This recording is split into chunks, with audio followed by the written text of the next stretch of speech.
पहला पाठ राजाओं का पहला ग्रंथ अध्याय 19 वाक्य संख्या 9, 11 से 13 तक। एलियाह होरेब पर्वत के पास पहुंचा और एक गुफा के अंदर चलकर उसने वहां रात बिताई। उसे प्रभु की वाणी यह कहते हुए सुनाई पड़ी, एलियाह, तुम यहाँ क्या कर रहे हो? प्रभु ने उससे कहा, निकल आओ और पर्वत पर प्रभु के सामने उपस्थित हो जाओ। तब प्रभु उसके सामने से होकर आगे बढ़ा। प्रभु के आगे आगे एक प्रचंड आंधी चली, पहाड़ फट गए और चट्टानें टूट गई, किंतु प्रभु आंधी में नहीं था। आंधी के बाद भूकंप हुआ, किंतु प्रभु भूकंप में नहीं था। भूकंप के बाद अग्नि दिखाई पड़ी, किंतु प्रभु अग्नि में नहीं था। अग्नि के बाद मंद समीर की सरसराहट सुनाई पड़ी। एलियाह ने यह सुनकर अपना मुंह चादर से ढक लिया और वह बाहर निकलकर गुफा के द्वार पर खड़ा हो गया। तब उसे एक वाणी यह कहते हुए सुनाई पड़ी, एलियाह, तुम यहाँ क्या कर रहे हो? दूसरा पाठ रोमियो के नाम संत पौलुस का पत्र अध्याय 9 वाक्य संख्या 1 से 5 तक। मैं मसीह के नाम पर सच कहता हूँ और मेरा अंतःकरण पवित्र आत्मा से प्रेरित होकर मुझे विश्वास दिलाता है कि मैं झूठ नहीं बोलता। मेरे हृदय में बड़ी उदासी तथा निरंतर दुख होता है। मैं अपने रक्त संबंधी भाइयों के कल्याण के लिए मसीह से वंचित हो जाने के लिए तैयार हूँ। वे इज़राइली हैं। ईश्वर ने उन्हें गोद लिया था।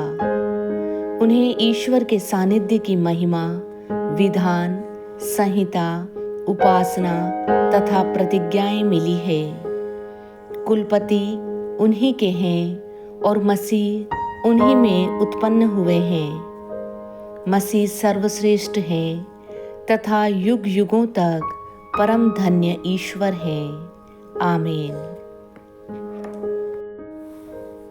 आज का सुसमाचार संत मत्ती अध्याय 14 वाक्य संख्या 22 से 33 तक।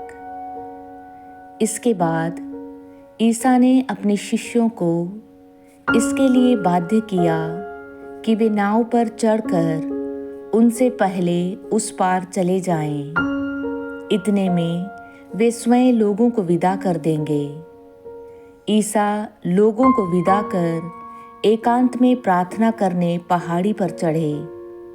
संध्या होने पर वे वहां अकेले थे। नाव उस समय तट से दूर जा चुकी थी। वह लहरों से डगमगा रही थी, क्योंकि वायु प्रतिकूल थी।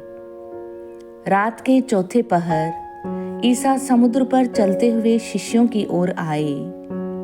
जब उन्होंने ईसा को समुद्र पर चलते हुए देखा तो वे बहुत घबरा गए और यह कहते हुए, यह कोई प्रेत है, डर के मारे चिल्ला उठे।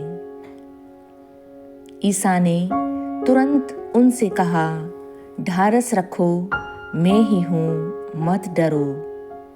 पेतरुस ने उत्तर दिया, प्रभु, यदि आप ही हैं तो मुझे पानी पर अपने पास आने की आज्ञा दीजिए। ईसा ने कहा, आ जाओ। पेतरुस नाव से उतरा और पानी पर चलते हुए ईसा की ओर बढ़ा, किंतु वह प्रचंड वायु देखकर डर गया और जब डूबने लगा तो चिल्ला उठा, प्रभु, मुझे बचाइए।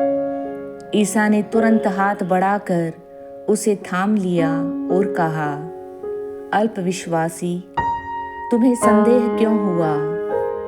वे नाव पर चढ़े और वायु थम गई। जो नाव में थे उन्होंने यह कहते हुए ईसा को दंडवत किया, आप सचमुच ईश्वर के पुत्र हैं।